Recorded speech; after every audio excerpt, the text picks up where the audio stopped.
Chaffey College, Wignall Museum of Contemporary Art, Home Edition. December 14, 2020 from 12:30 to 1:30 p.m. A video meeting with 7 participants. Hi everyone, welcome. Thank you for joining us at today's program with Cindy Rehm, presented as part of the Wignall Museum's Home Edition, a series of curated artist talks, workshops, and discussions featuring artists and cultural workers. My name is Rebecca Trawick. I'm the director and curator of the Wignall Museum.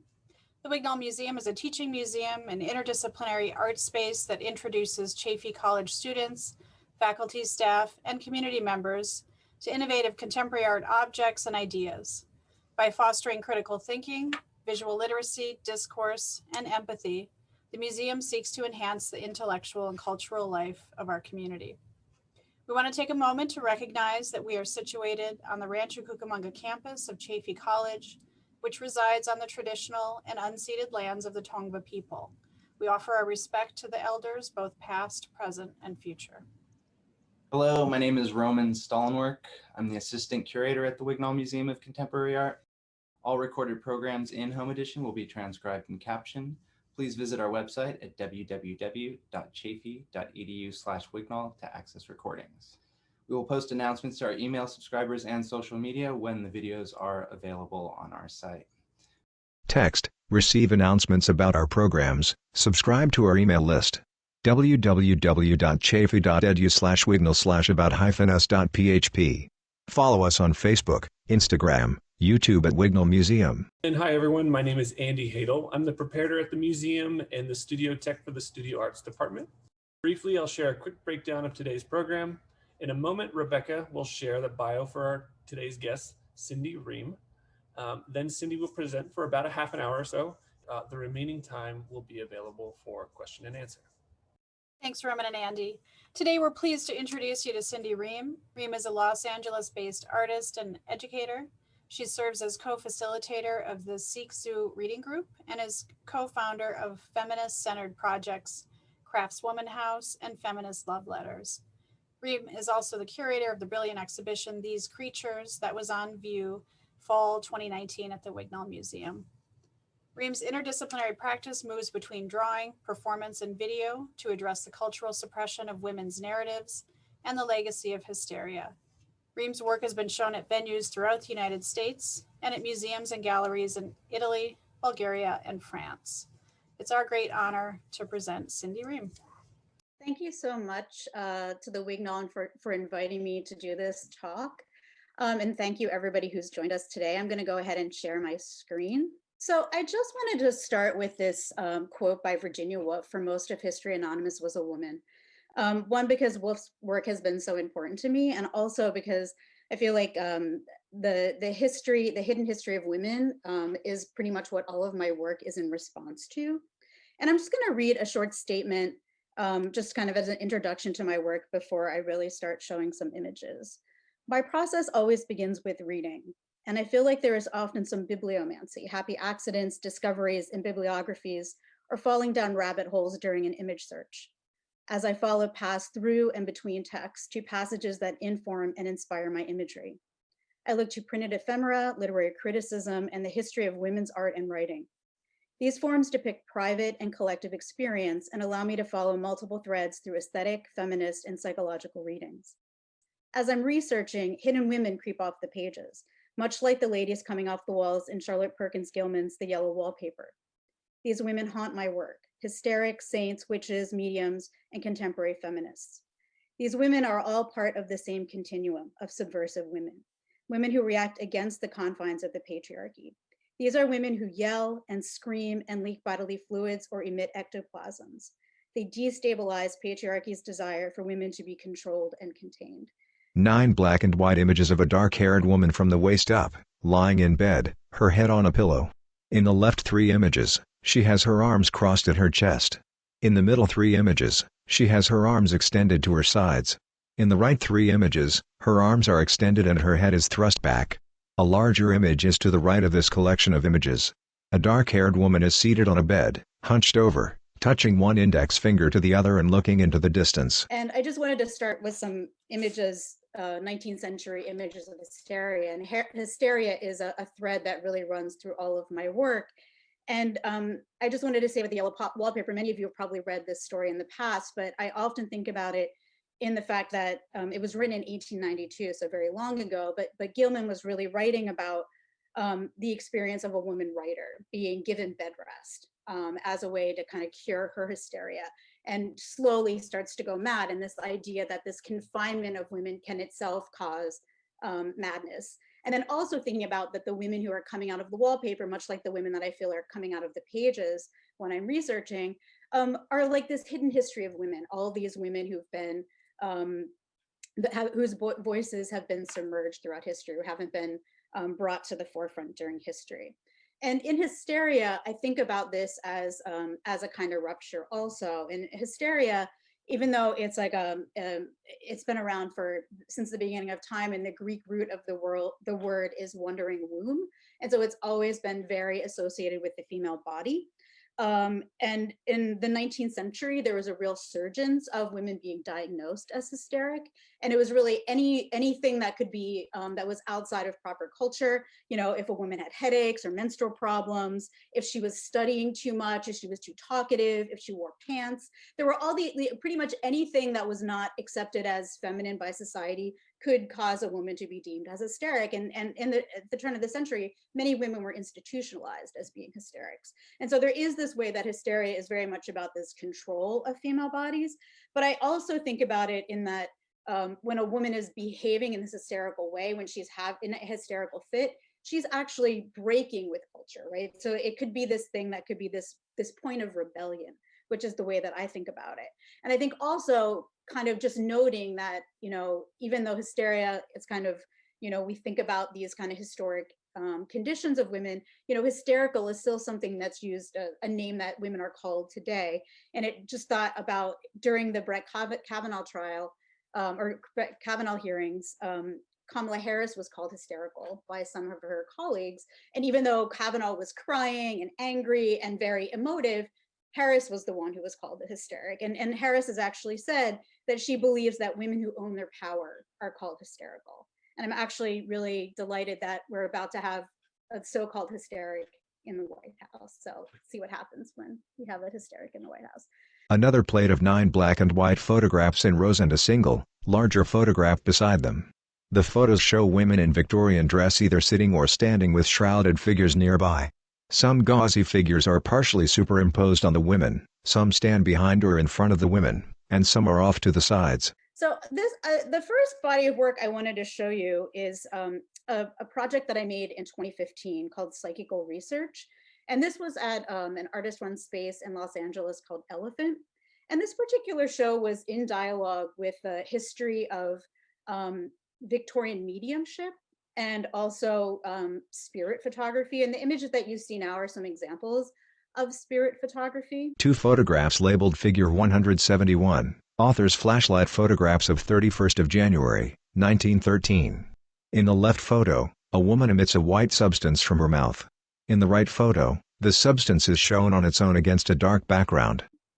And there was a whole kind of industry around mediumship and people who would photograph and document, and it was called Psychical Research, this kind of some people trying to prove or disprove if these seances were real. And I came across this book, and I asked Rebecca to put this in the chat. It's a book called Phenomenon of Materialization. And this book is from 1913, so it's this historic document. The title page of the book is projected as Cindy talks about it. And in the book, it goes through all of these seances that were performed by this medium named Eva C. And it goes like minute by minute what was happening in the seance room, all of the preparations, actually has diagrams of the layouts. And then there are all these amazing photographs that are said to be, you know, documents of these seances. Figures 178 and 179 show a white substance coming from the mouth of the woman in a series of black and white photo. And so I became really interested in thinking about these mediums being very similar to the hysterics. Like whenever a woman was in a trance, she could put forth these narratives, make up these stories or tell her own story, these things that might not be acceptable in common culture. And then also started thinking about many times there would be something emitted from the mouth.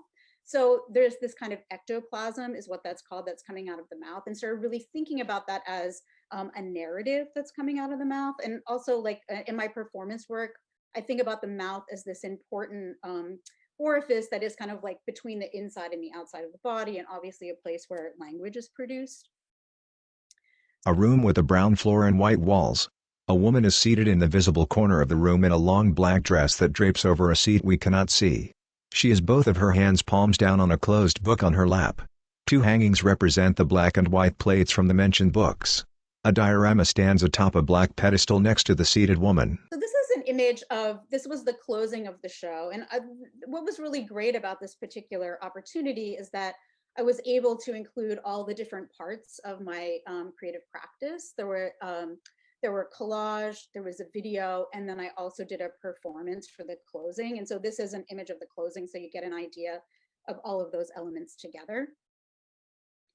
And this is just a close-up of that small diorama. There are these collage paper dolls, and then all these white substances that were used in the video that I was thinking about materials that could stand in for this ectoplasm.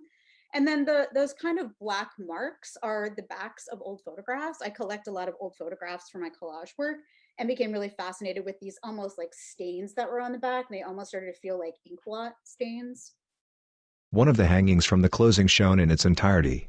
A 4x3 collection of images of a woman in a black dress with a white veil in various positions over and around her face as she stands in different positions, hunching, arms down, arms across her chest, and kneeling. And this is an image of one of the pieces in the show called I Am Taken. And this is collage and ink. And the title from this comes from when I was working on the show, I read as much as I could about mediumship, and there was a book that I came across that was from the perspective of one of the mediums herself. It was like her memoir, and she described when she was going into a trance, she called it that I am taken. So that's where that comes from. And so in this show, really thinking about the production of female narratives, thinking about mediumship, thinking about this kind of liminal space between the mystical and the real world, the inside and the outside of the body.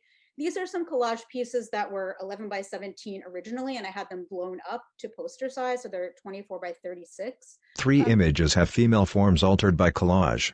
In the first, a woman in a white halter dress sits with her elbows on her knees, hands hanging down. Her head is replaced by a conch shell. In the middle piece, a woman shown from the waist up is wearing a black top. Her face is covered by part of a dark curtain. Above the curtain, a mushroom has a woman's mouth.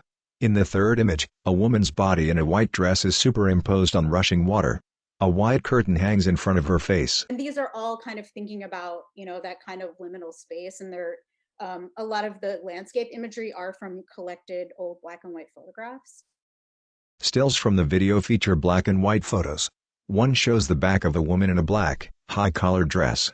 A white scarf covers her face, but we see her short black hair from the back. The second image shows two pairs of hands with a white thread intertwined among the fingers of both. And then these are some links to the video, and I'm not going to show the video today, but all of this work is on my website if you're interested in spending more time with it. But the video is called Double Thread, and it was two women who were engaged in this. I thought about it as like preparations for a seance, and they're engaging with all these different materials that could stand in for the ectoplasm. In the first color photograph, Cynthia pulls a white filmy piece from her mouth. In the second, she spits white substance onto her skirt. And then this is an image of the performance that I made for the closing. And so you'll see in all of these pieces, even if they're in different forms, there's a lot of similar materials, materiality, color, kind of textures that I'm using. And so for this performance, there was a like a transparent ribbon that I had that I would put in and out of my mouth, referencing the ectoplasm. The first part of the performance, I covered my face in hairnets, these layers of hairnets. That was kind of this idea of, going inside. And then the next part of the performance, I cut little openings into my skirt or wounds, and then I spit heavy cream into them. And then the last part was stitching them up. And there are more images of this on my website too, but just this idea, almost this ritual of wounding and healing. And a lot of my work, there are references to textiles and sewing and these kind of more female forms, or that forms that are associated with women. A search returned for images. And then I just wanted to share this because I thought I always think this is kind of cool. Whenever I was preparing for this talk, I was looking for that original Phenomenon of Materialization book. And when I Googled it, some of the images of my performance and of my show came up kind of in the context of that archive, which I always think is really interesting. Like then my work becomes part of, in this conversation, this digital archive of this kind of historic moment. A color photograph on the left shows a woman in a blue dress peeking through the holes in a wooden door. On the right is a rendering of a female body. So this next piece that I wanted to talk about, it's kind of a larger project for me, and this has not ever been shown in its entirety. I've shown pieces of this project. And this is a project that's called The Formless is What Keeps Bleeding. And I started this in 2016 and finished in 2017. And this project is in conversation with a Marcel Duchamp piece. And that's what this image is that you're seeing. And this is a piece that's at the Philadelphia Museum of Art. And so it's kind of a unique piece in that you really can only experience it if you go and see it. You can see images, obviously. But it's a piece that's called Étant donné, but the English translation is given. And Duchamp made this piece in the late 40s. Duchamp said he was giving up art. He said life is more interesting. And you may see images of him like playing chess. He just said like, I'm not going to make art anymore. And he's the guy who's most famous for making the urinal. So he was always kind of challenging the boundaries of art.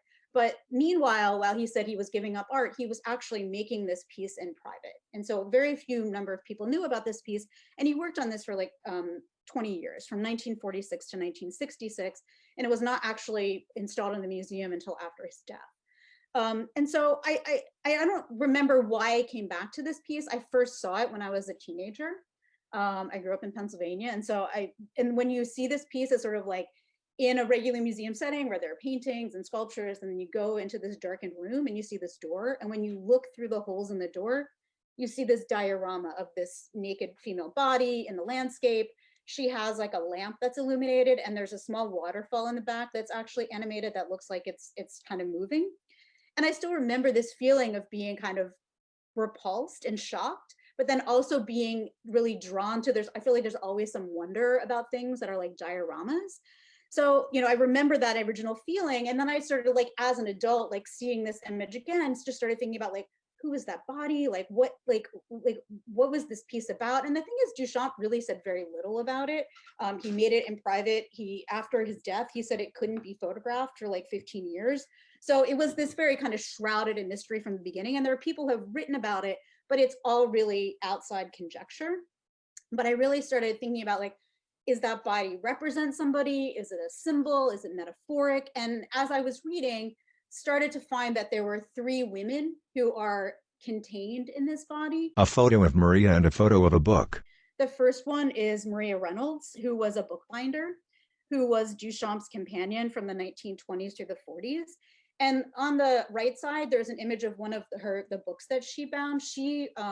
If you ever see any famous surrealist or Dada bookbinding, she probably made them. And it said that the technique that Duchamp used, this kind of parchment that he used on the body, was actually something that he learned from Mary Reynolds. 2 images, a sculpture and a photo of Maria Martens. The next body that's contained in the sculpture is Maria Martens. And she was a Brazilian sculptor and very well known in Brazil, but not as well known here. And she was Duchamp's lover from 1946 to 1951. And he actually cast her body to make the main body in Given. A photo of Alexina and Duchamp. And then the final woman is Alexina or Teeny Duchamp, who was married to Duchamp in the mid-1950s. And at some point they were moving the body and the arm broke off, and he cast her arm, Teeny's arm, to be the arm on the body. So the body is really a composite of Maria Martens and Teeny Duchamp. A notebook open to show 2 pages of photographs to plan out the piece. And I also think it's interesting, this is one of Duchamp's notebooks. He had these very extensive notebooks about how the piece was to be installed, because it was not installed until after his death. And I think it's interesting to note just kind of this question of like, was this body someone that he knew, or was it completely metaphoric or symbolic? And whenever he started the piece, the body had a brunette wig, and Martens was a brunette. And then when the piece was finalized and installed, it had a blonde wig. and Teeny was blonde. So I feel like there's something there in that kind of like even just the hair color on the body in Given. So Duchamp's work Given is shown next to Black Dahlia police photographs. So I had found out that these women were contained, but then I was still thinking about, so what is this a dead body? Like what is this dead body in the woods? And kind of thinking about this kind of trope. Some people say that they think that Duchamp was influenced by the Black Dahlia murders that happened in 1947, and that's what the images are on the right. That's entirely conjecture, but there is obviously some aesthetic correspondence in the body. 3 color photographs of dead women from shows. But just started thinking about how prevalent this kind of trope of the dead girl in the woods, if you think about Twin Peaks or any episode of CSI or really any procedural, there's almost always a dead girl. 2 color photographs, one of a flyer of a missing woman and one of 3 pink crosses at a memorial. Each cross bears a name and photograph of a woman or girl. Then started thinking about the fact that even though it's kind of this entertainment trope, it's also a reality. You know, every day there's a woman that goes missing, or, you know, a story of a husband that killed his wife. And obviously violence against women is pervasive in our culture and actually worldwide. The image on the right is from Juarez, where thousands of women have gone missing. And in many cases, they haven't even been looked for. So there is this kind of you know, violence against women and this kind of lack of consideration even for their safety.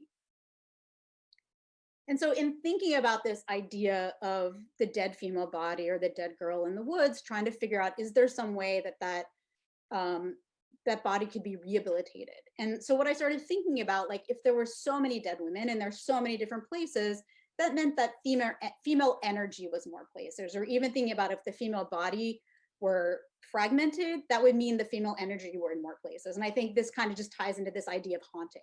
And I feel like I'm constantly tapping into this female energy, these women's voices that have been suppressed or you know, violently removed from culture in some way. So this is the first series that I made called Broken, She is Everywhere.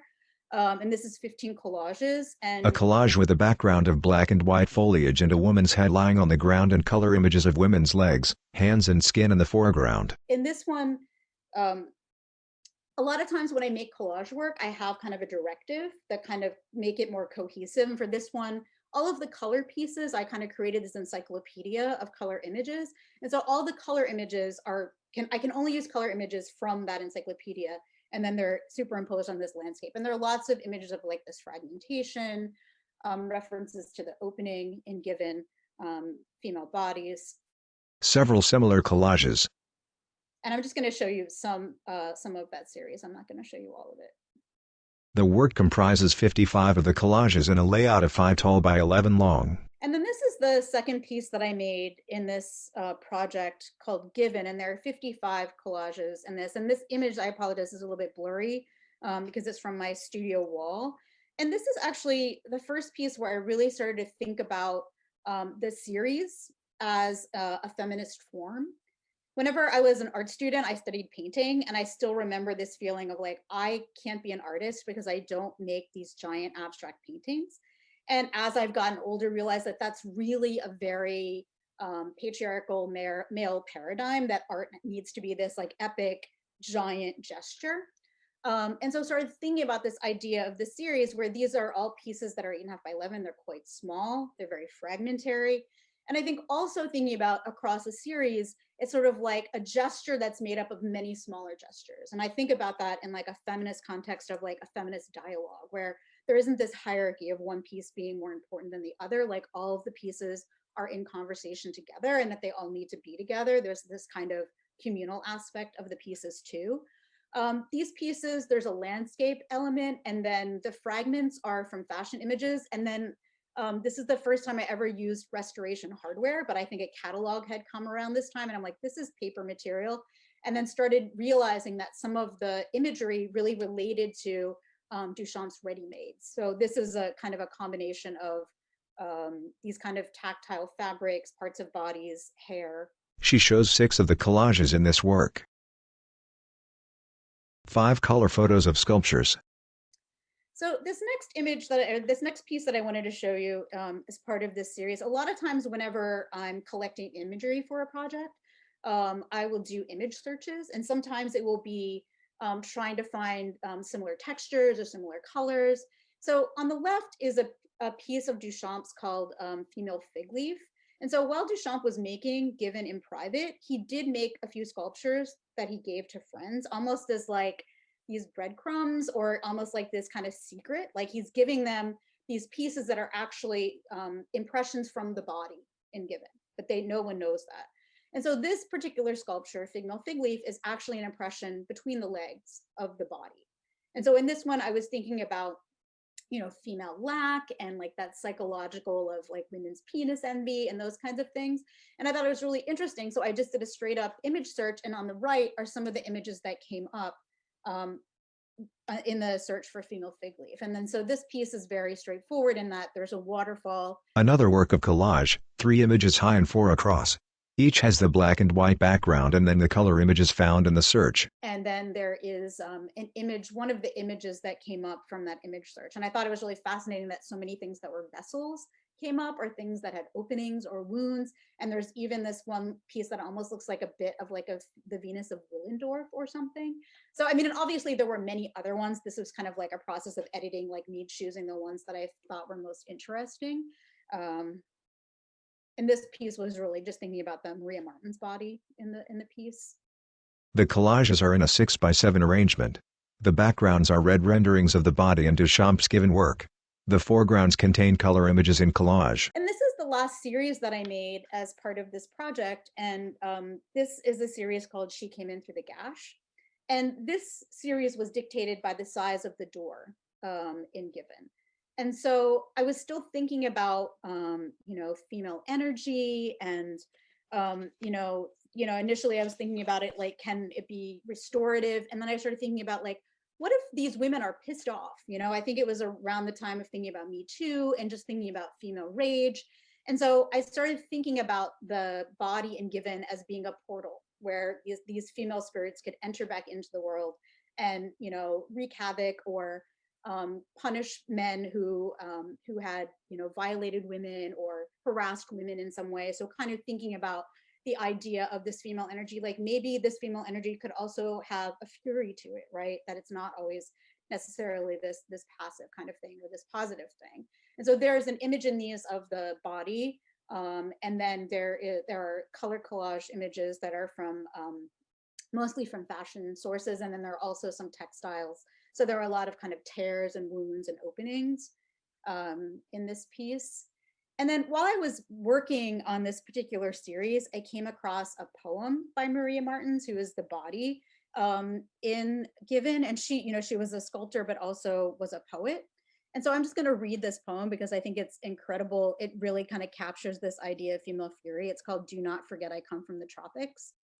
Even long after my death, long after your death, I want to torture you. I want the thought of me to coil around your body like a serpent of fire without burning you.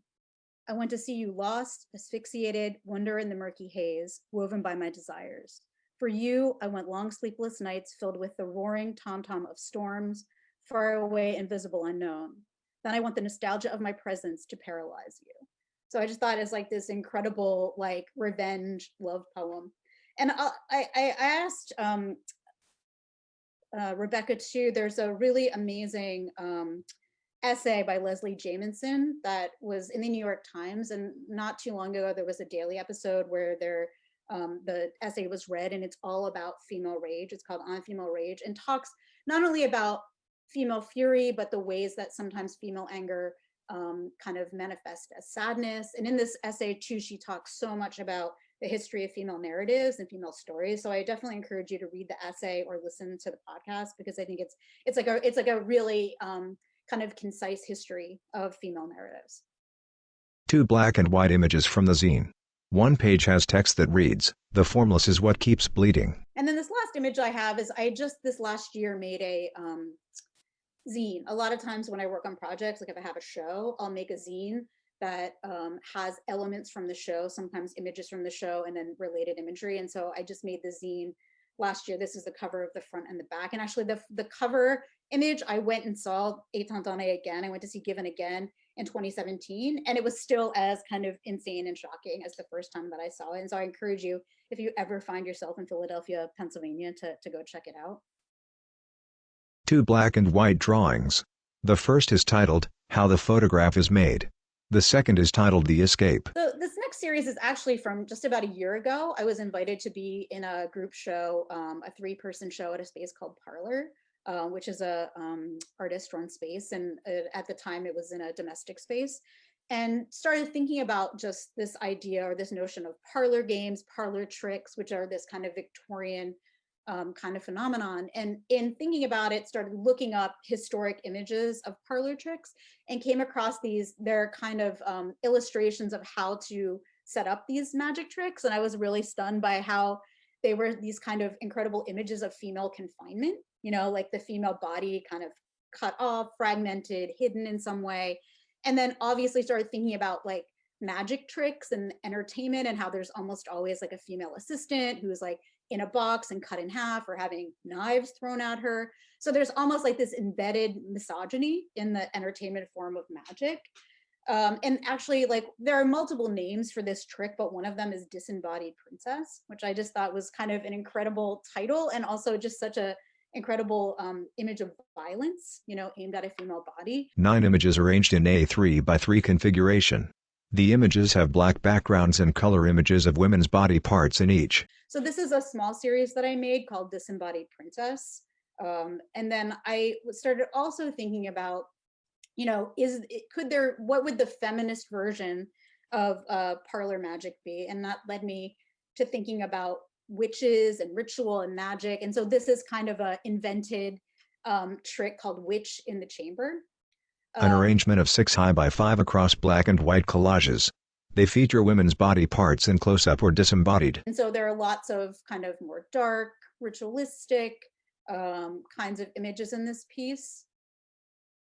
A lot of like textiles and fabric. One collage in close-up shows a square of a fabric on fire superimposed over a woman's glitter-polished fingernails. Another detail shows a woman's head in profile with a square of other hair superimposed upon her face.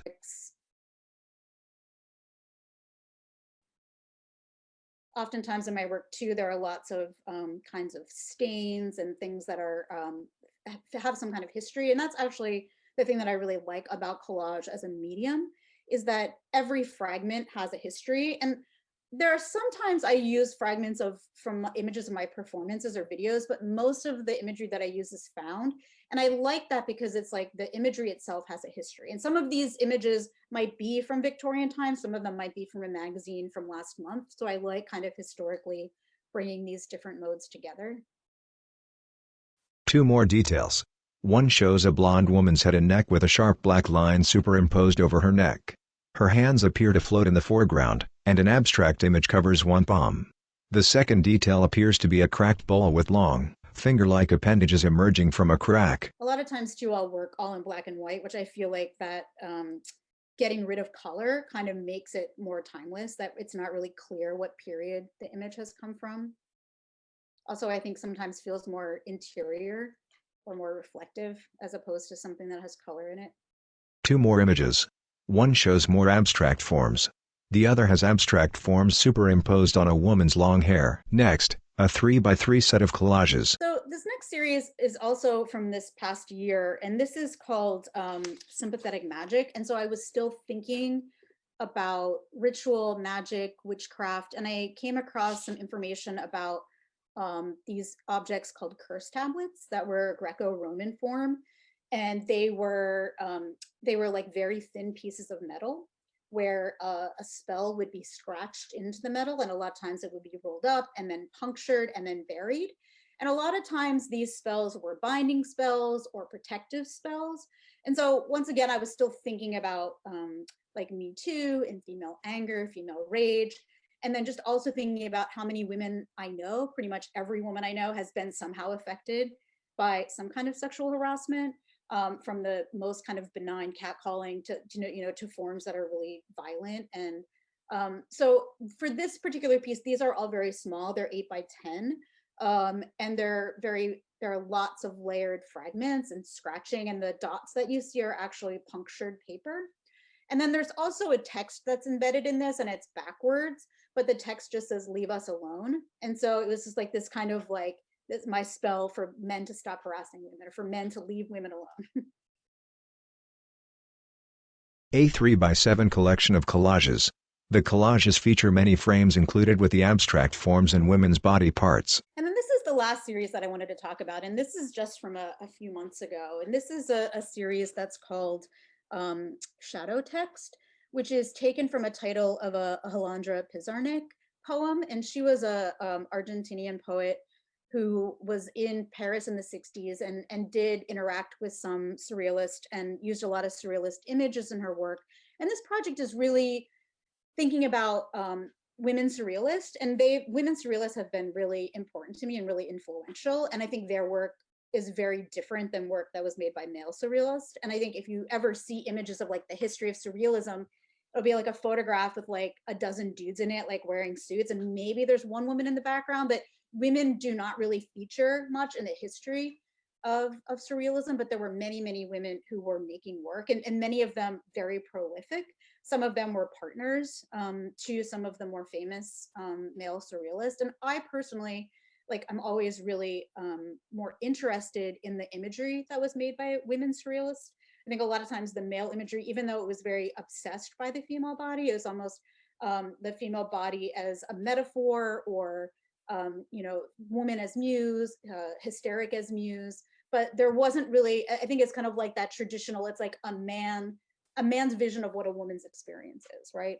And so with the women surrealists, I feel like their work is much more complex and interior, and much more about the subconscious. So there are many, many female surrealists who have been inspirational to me. And the women who are included in this particular project are Unica Zern, Leonora Carrington, Maya Deren, Helene Vignall, Gertrude Abercrombie, and Claude Cahoon.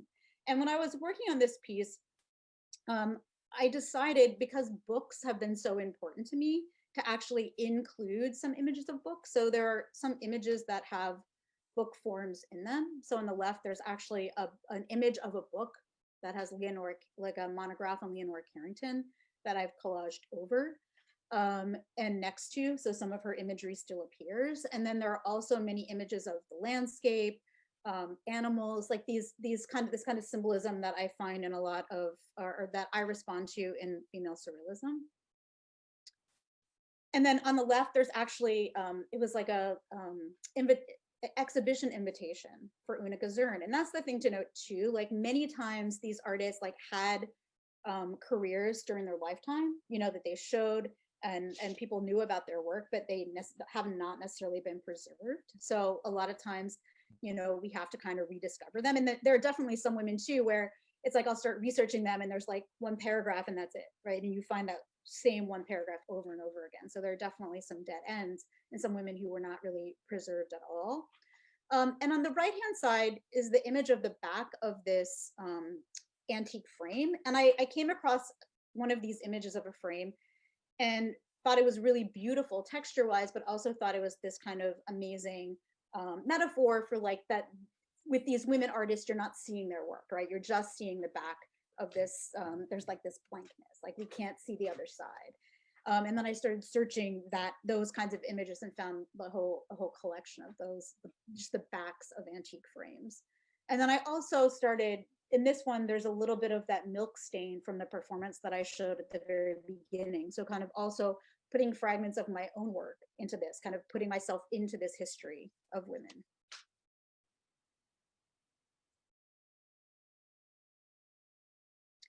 And so I just wanted to end with this quote by Lydia Yuknevich, who several years ago wrote a book about Ida Brauer, who was called Dora by Freud. She was one of his famous patients, and he wrote a case history about her.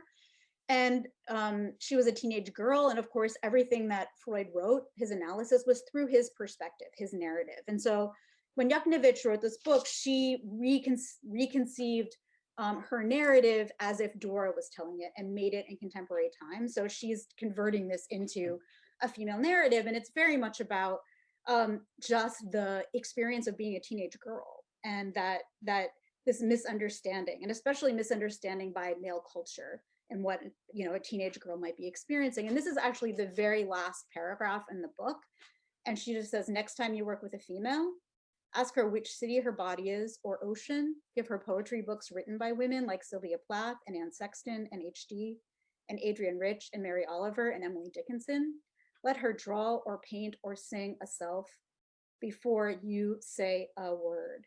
So really just kind of making this call for culture to have more female voices in it. And I think really Yuknavitch in her work calls for, just voices that are not white male voices, right? Because so much of our culture has been dominated by those voices. And so I think we need more female narratives from history and from now.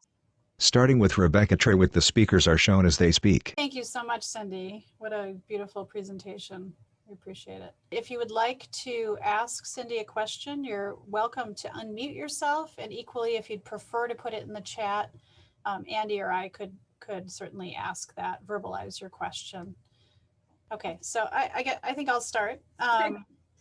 So I thought it was interesting that most of your collage series, well, they're all in series, right? They're all developed as series. They are now. I mean, and I don't know, it feels unnatural for me to make something. I mean, and some series are smaller than others, right? There might be some, probably the smallest it ever is now is like a triptych. And sometimes those pieces don't really feel complete to me. I feel like everything now is in the form of series. Right. Well, I think it's interesting. I mean, you spoke about this a little bit, the fact that most of the collages are small in stature. And of course, you're creating series. And so, in one case, 55 images, right? And so collectively, right, it actually does become this large piece. And so, just hearing you talk about your work, I don't know if you could speak a little more about that. To me, it feels like a metaphor, right, for these narratives. Well, I mean, yeah, I mean, and I think too, it's like what I like about the individual pieces is that it is and some of your might do become sizable because of how many parts are in the piece, but still that there's something important about the fragment, that each piece is a fragment, that there is a gap in between, right? So it's like the narrative is not continuous. There are these moments of quiet or break in the narrative. Excuse me, just also thinking about the reliance of like the piece to the whole, which I think is a really different gesture than having like one continuous surface. And the other thing to think about too, like a few years ago, I had a friend who's known my work for a long time, said that she thought all of my works were books. And I think there's a way you could think about that too, that there is the paperness about them. And it's like, they're almost like pages that have been taken out of a book. So I like thinking about that too. Like if you were to take something that was sequential or something that was a single object like a book and broke it apart. So I feel like there's some like a textual kind of aspect to the piece that I think is really different than if you have one giant page versus if you have 55, small pages. Here's one from Sarah Ellen Fowler. Could you speak to the directionality of hauntings that happen in your work, from the research and reading process to the active collage making of cutting and pasting to the gestures in your performances? Yeah, I mean, I feel like there's definitely, I like, whenever I say like even like research, I kind of use that term loosely because it's more like I'm just constantly taking things in. And sometimes this research is reading. And I think a lot of times, like I do like things like right now I'm reading someone's graduate thesis about Francesca Woodman.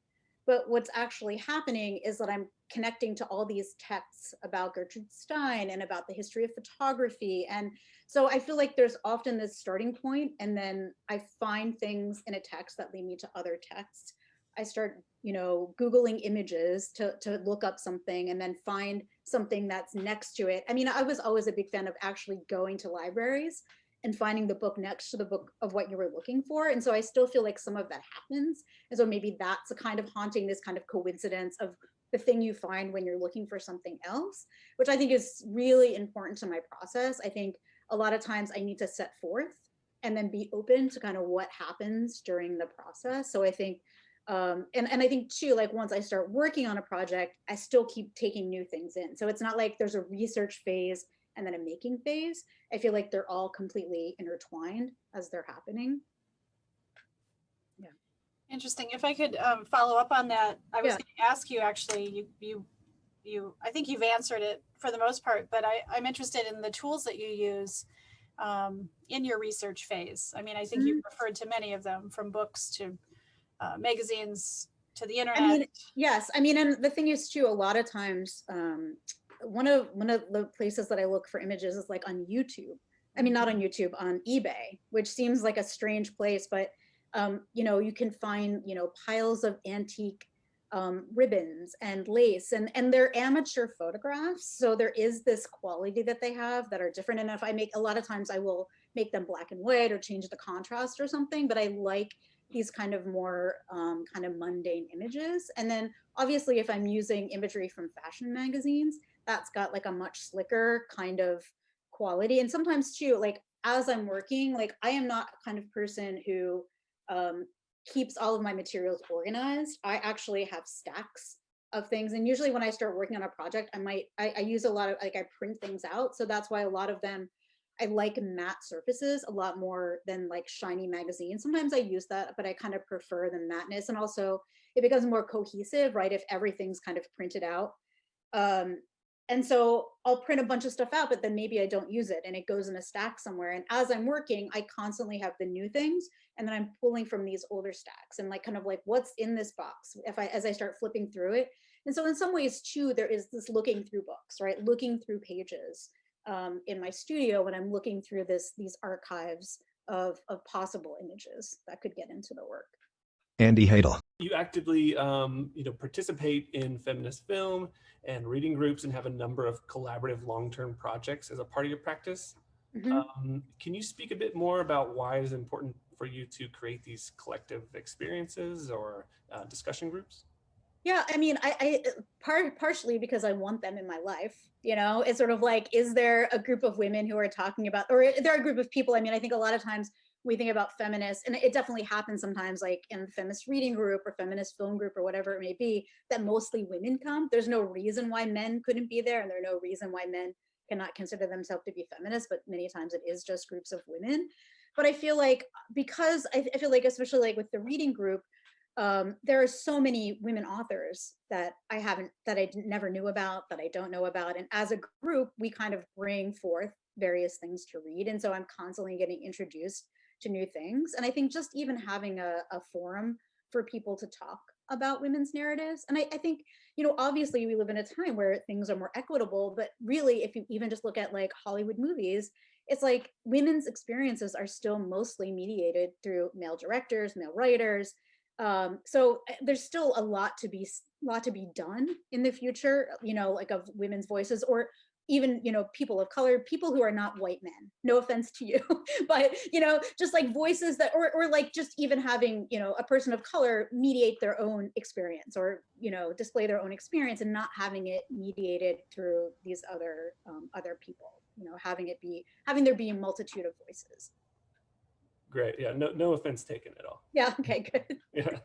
No, I really hope that even events like this will help, further that idea. Yeah. I mean, and I think too, it's like, I think sometimes it's the kind of thing where, like, unless you think about it, you don't even realize. I mean, and obviously, like now, like even thinking about art history, when I was an art student, the only women artist I learned about was George O'Keeffe, and I don't even think we talked about Frida I don't think I knew about her until I was in grad school.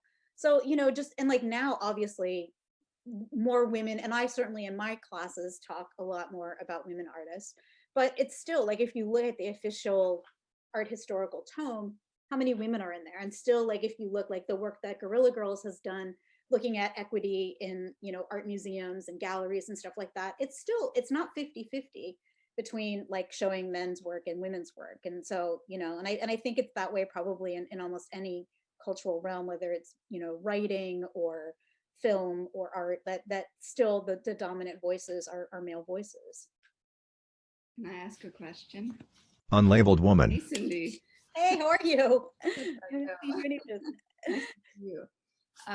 So I've been thinking about your decisions of, cutting and assembling with collage versus photo montage. And I think that, the cutting and assembling is, and in relation to 19th century sort of, the doctrine of hysterics, you are sort of co-opting the physician's tools with scissors, cutting, but you're pasting it together from a feminist position as opposed to, a Freudian psychoanalyst, outside male patriarchal figure. But then when you shift to, and one thing about the collages, they're small, so they're intimate. Even though it's a large sort of gestalt grid, it's still intimate moments with stories, and you have to get up close to it to see the seams and how things came together. But then when you shift to the photo montage, it not only expands it to make it bigger, but it removes that sense of the co-opting the operating table sort of procedure of cutting. So how do you feel about that, and whether or not you would want to, or like how can that, or does that disrupt, this? Yeah, I mean, I think it's different. I mean, and I think you're right. I think for me too, there's something about that physical cut that's really important. Like, it's like a violence. It's also, itself a rupture, like breaking apart the thing that's whole and fracturing it. And I think too, for me, it's definitely in relationship to what I was talking about earlier, just about like sewing and stitching, which for me personally was my first introduction to any kind of art process, as my mom and my grandmother would sew and knit and do those kinds of things. I grew up in rural Pennsylvania, so I had never been to a museum probably until I went to the Philadelphia Museum of Art at some point when I was in art school. So, I think that very tactile process. And I think too, for me, like when I'm working, I need that tactile, like rifling through papers, pulling things out. And there's some of it that is almost more like a cerebral experience where I'm looking for something. Some of it's very spontaneous, or I try to tap into that. It's that everything, like things aren't normally planned, right? There's kind of like an essence that is something I'm trying to capture, but the actual process of putting things together is more kind of open and spontaneous. And I think whenever I started printing them larger, what I like about that is they almost become more cinematic in some ways, like they take on a different presence. And there is sometimes something interesting that happens, like when a small fracture gets blown up, like you see it in a different way. I don't like the surface as much, perhaps, and it does change the piece. And in, I don't know, like the last 2 years, I've also been experimenting with printing on fabric, and sometimes sheer fabric, so that they could possibly be layered in some way. And I think probably too, it's like my inclination would be like a show where you could have both kinds together, right? So it's not like everything will be this printed photo surface, or everything will be, I kind of like what happens when they're in dialogue with one another, these different kinds of surfaces. And then you could even go and cut into the fabric. Yeah, I could. Definitely. Another unlabeled woman. I almost hate to ask this question. It's so mundane because your work, the content is so rich, but this is more just a longevity question. When working with materials that might not be archival, how do you deal with that? Like what kind of glues are you using? And I mean, that's one of the advantages of then photographing it, is then you can at least, or printing imagery out, because you can put so I just wondered how you deal with those. Yeah, I mean, it's definitely, like, it's an issue, but it's not at the, like, it doesn't, like, I use paper and I use like glue sticks, and they're acid-free glue sticks, but like I need that kind of quickness, and it's just computer paper. I mean, and you can get nicer computer paper and crappier computer paper.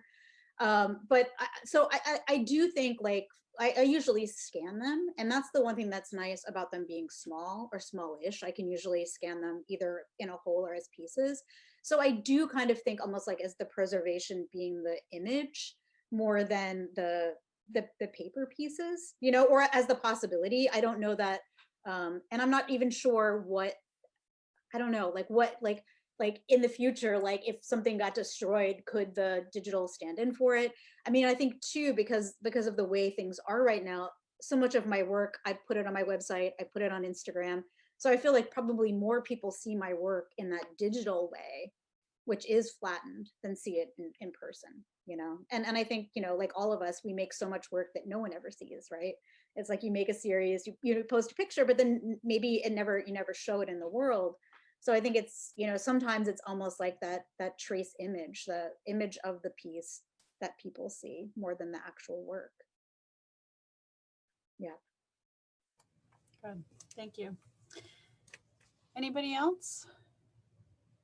Raising hands, okay. Oh, Daniel?